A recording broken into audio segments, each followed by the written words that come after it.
Tal? Hoy vamos a hablar sobre la integral de Riemann. Vamos a comenzar leyendo nuestra introducción. Bueno, la integral de Riemann es una técnica matemática utilizada para calcular el área bajo una curva en un intervalo finito, que en este caso los intervalos es de A y B cerrado. Siempre y cuando la curva sea continua y acotada en ese intervalo. Bueno, en este ejemplo podemos ver una subpartición del intervalo A y B, donde, donde es una serie de puntos ordenados. La idea es dividir cada intervalo en pequeños segmentos para hacer más fácil el cálculo del área bajo la curva. Bueno, esto más que nada se refiere como a una suma de áreas de rectángulos donde las alturas son menores que la curva de cada intervalo, bueno, cada subintervalo de la partición. Y esto representa como una estimación por debajo del área real, o sea, esta. Esta es nuestra subdivisión, esta es nuestra curva y por lo tanto esta es la área.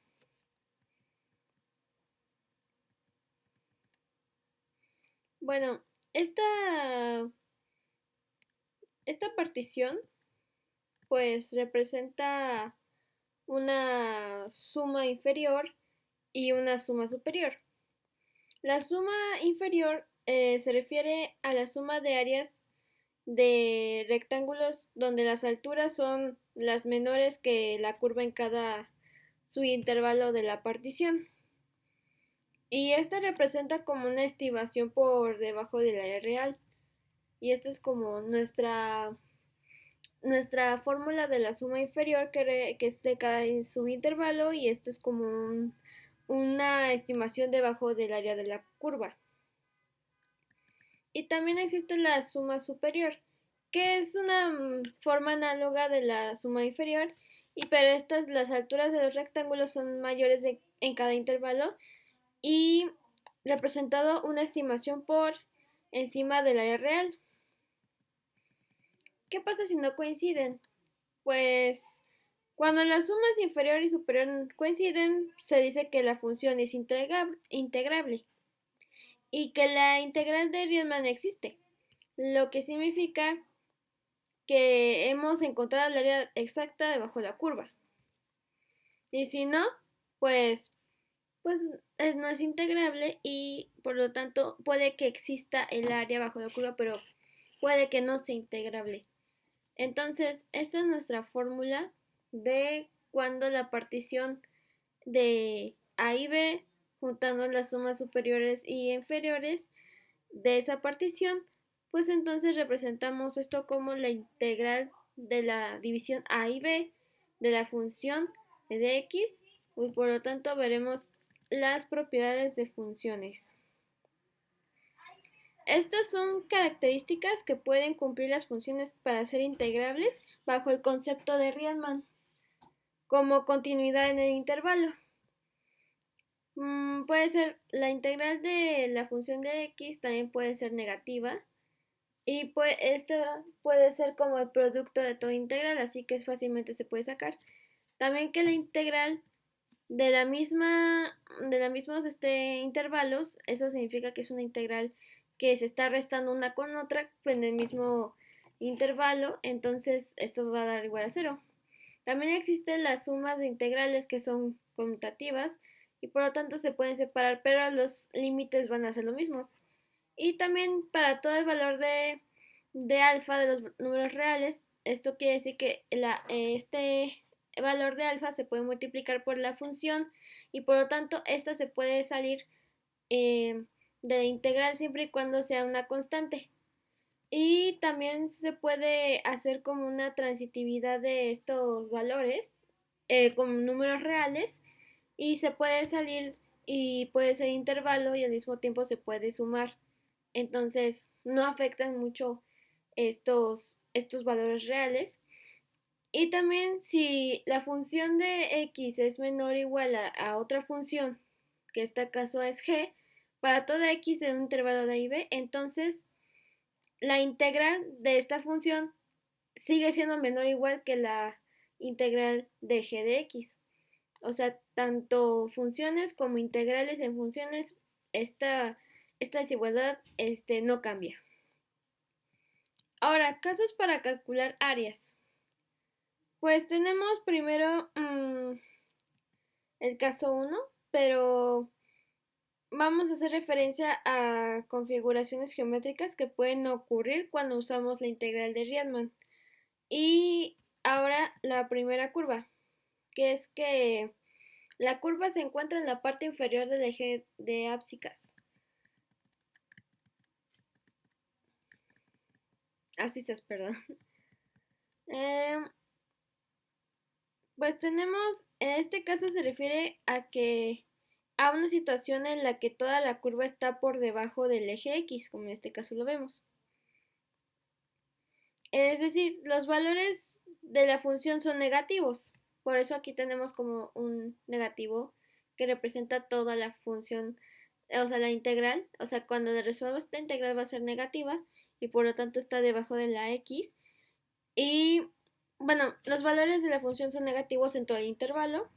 Y cuando calculamos el área en este caso lo que obtenemos es un valor negativo, ya que el área bajo el eje de x se considera como negativa en la convención de las integrales.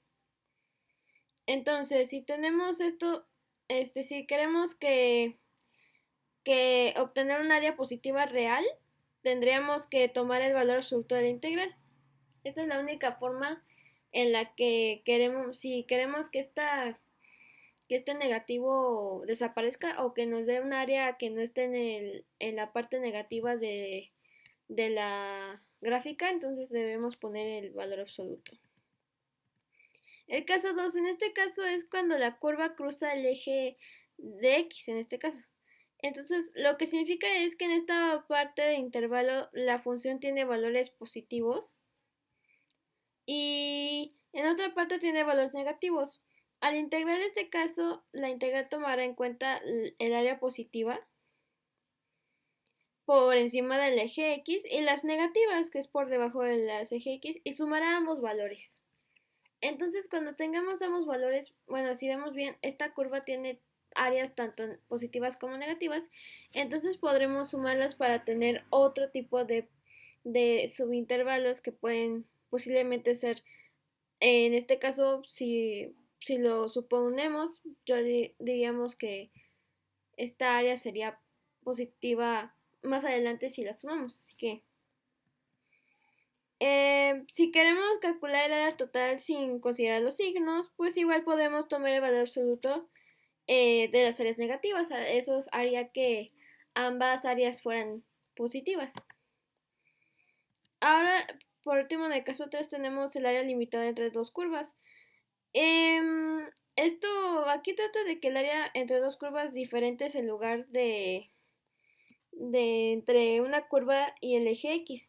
Y para hacerlo, se resta la integral de la curva superior, o sea, esta curva que está encima, y, y se resta de la integral de la curva inferior. Esta. Esto nos da que el área encerrada entre ambas curvas, y si tenemos dos funciones, que en este caso es f y g, donde f es mayor que g, en este caso, en un intervalo de a y b, el área entre ellas así se calcula como la resta de funciones f y g en x del intervalo a y b. Esto es útil para calcular áreas más complejas, como el espacio entre dos gráficas de funciones. Siguiente. ¿Se puede utilizar para algo más? Pues la integral de Riemann no solo se usa para calcular áreas, sino también para calcular volúmenes de cuerpos de revolución y para calcular la masa distribuida en una barra y otros usos. Bueno, ahora estamos aquí en GeoGebra. Este es un programa que ayuda de forma visual cómo funciona la integral de Riemann dependiendo los intervalos que pongamos, dependiendo la función y dependiendo cuántos subintervalos queremos. Ya vimos rápidamente cómo funcionan las integrales de Riemann, pero creo que si vemos una forma visual, tal vez entenderemos un poquito más cómo funciona estos tipos de integrales y cómo nos ayudaría a encontrar su área. Bueno, primero aquí tenemos un ejemplo, yo puse x cuadrada más 5, así que aquí está la curva que genera esa función y pusimos un intervalo de menos 1 a 1. Aquí está el menos 1, aquí está el 1. Primero vamos a ver cómo funciona el intervalo a, que en este caso es menos 1.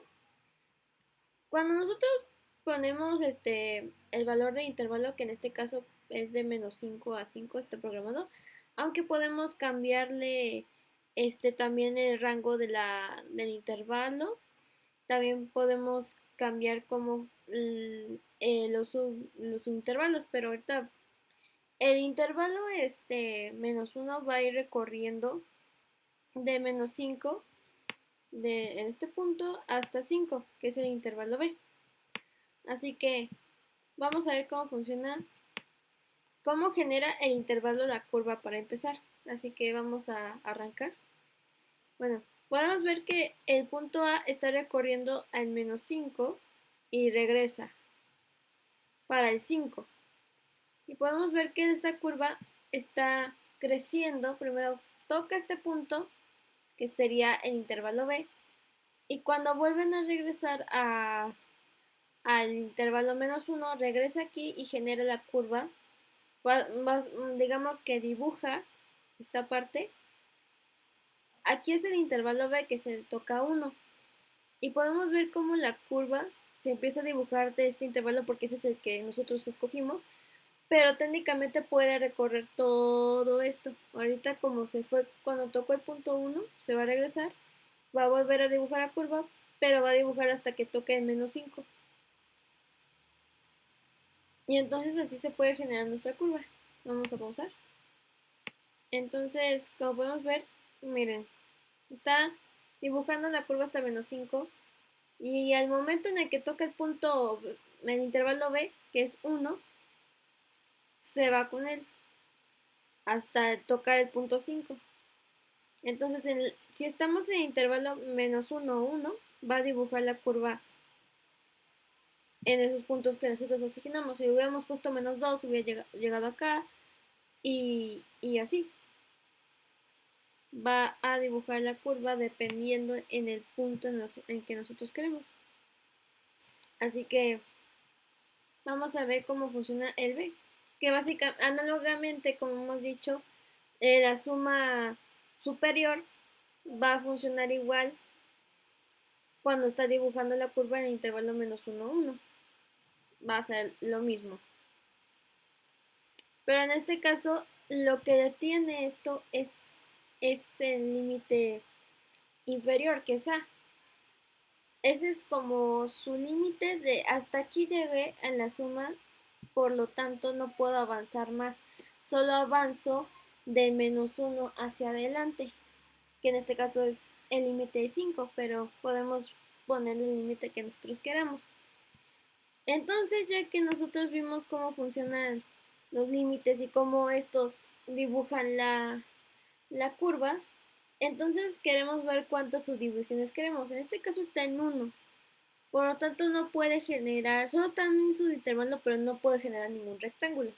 Entonces ponemos en el 2, podemos ver que generó, en dos subintervalos generó un rectángulo completo, que es este.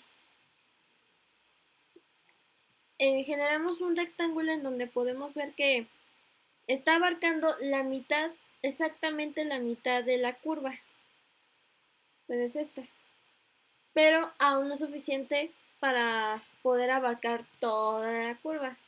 Entonces lo que hacemos es, digamos, genero 4. Ya tenemos 1, 2, 3, 4. Recordemos que estos subintervalos son la resta entre b menos a. Entonces, mientras más subintervalos pongamos, la división entre b menos a sobre n serán los intervalos, que en este caso es 4. Entonces, si restamos el subintervalo 1 y restamos su intervalo A, bueno, más bien el intervalo A, será el menos 1, entonces estaría sumando 1 más 1, entonces es 2 sobre 4, es un medio. Entonces, aquí, si vemos bien, cada vez que pongamos un más subintervalos, se van a hacer rectángulos más pequeños hasta que abarquen toda el área bajo la curva. Es importante que pongamos demasiado, miren, si ven bien, ya no se ven las subdivisiones a este punto de nuestra vista, porque ya abarcamos casi todo el ángulo. Miren, si regresamos a lo anterior que eran 2, si ven bien, sobra esta parte, esto es lo que tenemos que restar.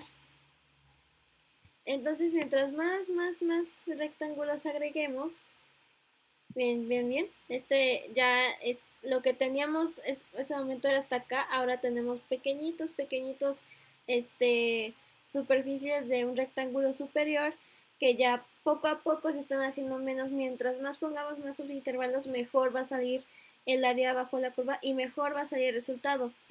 Y mejor ya no tendremos que restar todo esto. Es por eso que es importante que poner los máximos subintervalos que podamos para poder llegar al área deseada. O bueno, más bien esta es una como aproximación.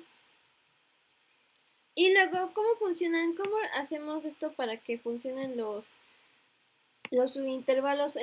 O bueno, ¿cómo se forman estos rectángulos de forma matemática y no tan visual? Pues tenemos como una secuencia. No tenemos ninguno, así que solo tenemos un subintervalo y esto nomás genera un punto, o sea, no hay rectángulos. Entonces, es por eso que cuando llegamos a 1, nuestra secuencia de subintervalos es de menos 1 a 1. Hasta ahí llegó. Si nosotros agregamos otro, 2, ya tenemos un rectángulo. Entonces tenemos el menos 1, que es este. Ya los intervalos son como los límites de todos los rectangulitos. O bueno, de todos los intervalos que vamos a formar. Entonces, este es el menos 1. Esta es la primera secuencia. La otra secuencia sería el 0. ¿Y por qué el 0? Lo que hace es que este menos 1 lo restemos, o bueno, sumamos otro paso que sería 1. Entonces, menos 1 más 1 da 0. Y eso forma, este segmento forma un rectángulo. Y luego contamos el límite superior, que sería 1. Aquí está. No desaparece como punto, pero te hemos mencionado en la secuencia. Y luego agregamos otro. Esto lo que va a hacer es que va a restar 3 intervalos. Ya tenemos 3 subintervalos y esto va a formar 1, 2, 3, 4 subintervalos. Ya tenemos 4, pero tenemos solo 2 rectángulos. Podemos ver que el rectángulo sobrante ya se está haciendo menos, pero aún así no es suficiente. Y la secuencia se va a alargar.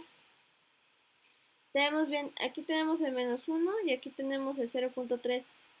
0.3, que este es el 0.3, es esta parte de aquí, menos 0.3. Y tenemos el otro que es 0.3. Esta es como la división entre 1 y la resta de menos 1 sobre 3. Y eso va a dar como resultado como 2 tercios. Y 2 tercios son 0.666. Y esta sería la resta entre el menos 0.33 y el positivo de 0.33. Y al final se toma en cuenta el 0. Y ya tenemos como el resultado 1, 2, 3, 4 secuencias, 3 subintervalos y 2 rectángulos.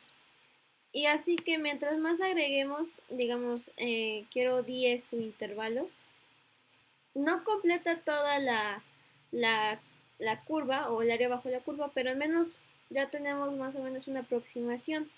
Y entonces tenemos 1, 2, 3, 4, 5, 6, 7, 8, 9, 10, 11. 11 subintervalos. Recuerden, contamos siempre los intervalos, el -1 y el 1. Siempre van a estar. Estos pequeños que están acá abajo son las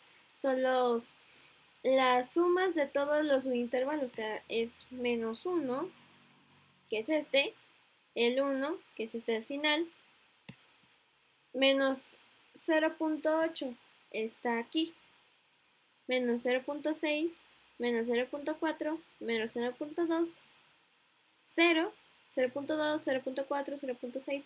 O sea, mientras más divisiones hagamos, que en este caso es -1, la resta, no digo, perdón, 1 menos la resta de -1 sería 2, 2 entre los intervalos que queremos, 10. Y esto sería 0.2, así que vamos a sumar un 0.2, digamos, -1, aquí está.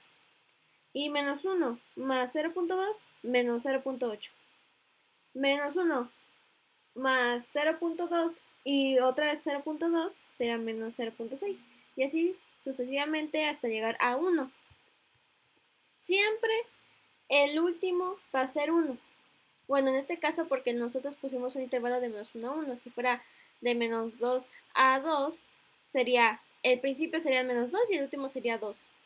Si te sale otro número que no sea, que sea mayor a esto, significa que lo estamos haciendo mal, pero siempre tendremos una secuencia dependiendo del número de subintervalos que queremos. Pero siempre se utilizaría en la constante la fórmula de los subintervalos sobre las subintervalos que queremos, y eso va a hacer que siempre la secuencia va a ser dependiendo de la solución de esta.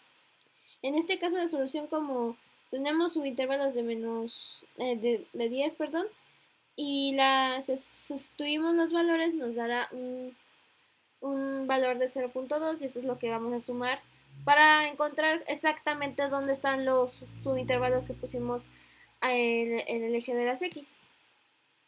Entonces podemos ver que mientras más subintervalos agreguemos, más rectángulos va a haber. En este caso visualmente pues técnicamente ya no se ve ningún rectángulo, pero siguen ahí. Solamente que como hemos llenado muchos, ya miren, si me acerco lo suficiente, podemos ver muchos rectángulos. Pero eso lo que va a hacer es que abarcamos casi toda el área bajo la curva y eso es lo que forma la integral. La integral hace esto, hace que nosotros tomamos una aproximación, demasiado cercana al valor real de una curva, el área bajo la curva. Vamos a explicar la tarea conforme a un código que hice, donde explica los diferentes métodos de integración numérica y cómo funciona y cómo podremos aplicar este código, y así podremos ver el área bajo la curva mediante estos métodos, ¿no? Así que primero vamos a hablar sobre las distintas reglas que hemos puesto para resolver las integrales. Primero tenemos la regla del trapecio. Bueno, voy a explicar. La regla del trapecio para implementarla, es para aproximar la integral de una función entre los límites a y b. Y utilizamos el mismo método que hemos utilizado, o sea, dividir el intervalo en n subintervalos. ¿Cuál es la diferencia o cuál es la característica principal de este método? Es que en vez de que se usen rectángulos para dividir esos subintervalos bajo la curva, se utilizan trapecios. Bueno, en este caso vamos a poner que los valores que vamos a utilizar en este caso son f A y B que representan, F que representa la función, A y B que representan las integrales y, y N que representa los intervalos y esto va a hacer que calcule el área de los trapecios. Utilizamos la fórmula H igual a B menos A sobre N. H es el ancho de cada subintervalo. Así que eso es lo que va a calcular este método. El ancho de todos los trapecios que utilicemos mediante los valores de los intervalos divididos entre los subintervalos que pongamos. Y luego todo esto va a sumar los valores de las funciones de los puntos intermedios. Y finalmente esto multiplica la suma entre los valores de la función de los puntos intermedios por h, que sería el ancho de los subintervalos, y así obtengamos la aproximación de la integral, ¿no? Sigamos con el Simpson. Es más precisa este método, la regla de Simpson, que la del trapecio, y requiere que, o necesariamente requiere que el número de los intervalos, de los subintervalos, sea un par. Si es impar, se ajusta sumando 1, pero se basa que en un polinomio cuádrico que interpola los puntos, ¿no? La suma comienza con los extremos, la función de A más la función de B. Y los puntos impares se multiplican por 4 y los pares se multiplican por 2. Y estos se suman en dos bucles separados. Por eso tenemos un rango para los impares y para los pares. Y el resultado final se multiplica por el ancho de los subintervalos entre 3. Y esto es para que obtenga la integral. Por último tenemos la regla de Simpson compuesta. Bueno, es similar a la otra, a la de Simpson normal, pero esta utiliza cuando el número de subintervalos es mayor. O sea, esto sirve más que nada para dividir más finamente, por así decirlo, el intervalo de la integración. Básicamente es lo mismo, simplemente que si queremos poner un subintervalo, no sé, digamos 100 o 1000, o sea, son números muy grandes para que de forma visual se pueda ver como una división entre estos, estos, esos segmentos. Entonces, pues se puede utilizar lo mismo, pero al fin y al cabo es el mismo método. Simplemente es para que pongamos subintervalos demasiado grandes. Ahora, ¿cómo creamos? Bueno, nosotros creamos como una cadena de texto. Así que vamos con esta función. Esta función permite convertir una cadena de texto en una función. Por ejemplo, les podemos poner cualquier tipo de funciones. Podemos poner funciones trigonométricas, funciones exponenciales, logarítmicas. Podemos poner cualquier tipo de funciones. Porque las funciones que hemos visto al principio de la integral de GeoGebra eran muy simples, pero aquí podemos poner cualquier tipo de funciones. Entonces, vamos al proceso de integración.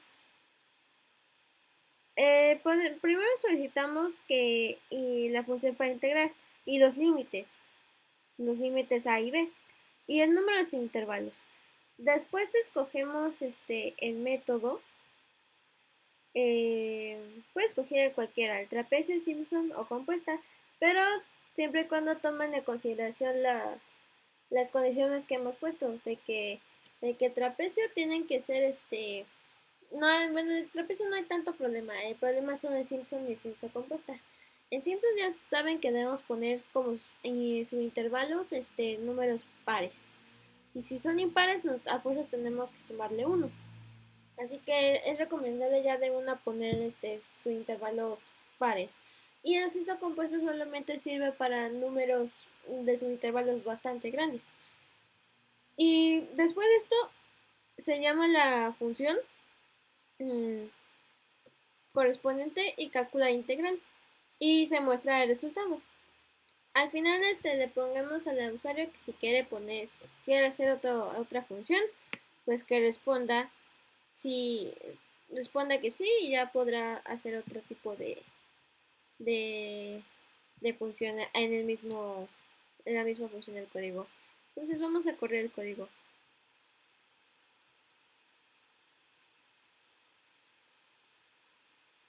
Bueno, vamos a poner los ejemplos de tarea.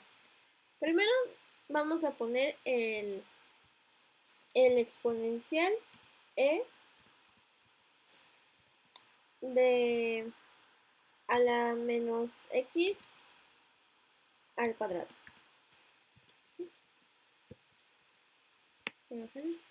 Vamos a ponerle el límite inferior, que en este caso es menos 100.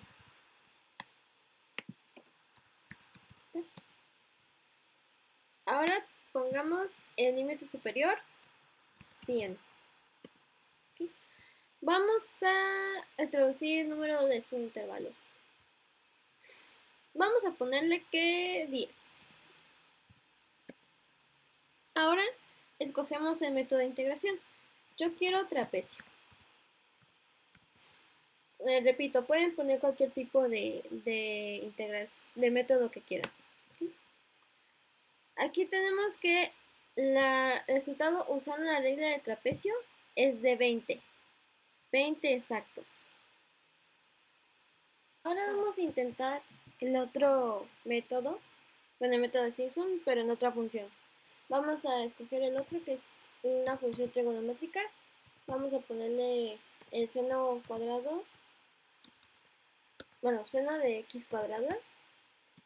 ¿Sí? Vamos a poner límite inferior 0 y el otro será pi cuartos. Cuartos. Asegúrense de que pongan bien los datos. Y introducimos el número de intervalos. Como queremos escoger el método de Simpson, vamos a escoger el número de intervalo par. Así que voy a elegir 14. Y vamos a elegir el método de Simpson. Tendremos un resultado por la regla Simpson de 0.15 aproximadamente. Pues podemos ver que por el tipo de límites que pusimos, pues es un número pues bastante pequeño en términos de área. Así que aquí como no ocupamos intervalos negativos, pues puede que la curva no esté de todo pues marcada en el área, así que por eso tenemos como un valor pequeño, pero al fin y al cabo es correcto. Vamos a ocupar la última integral, que sería la integral de raíz, así que vamos a ponerlo.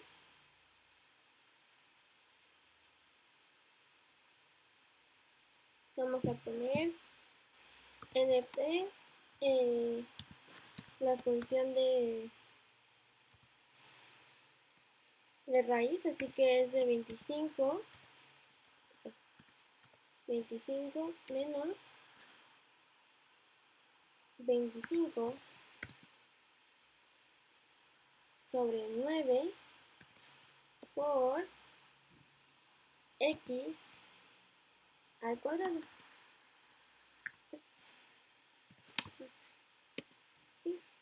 El límite en integración es de 0 y es superior 3. Vamos a utilizar el último método, que es de Simpson compuesta, así que vamos a ponerle de 1000 subintervalos. Porque aquí sí podemos utilizar subintervalos grandes.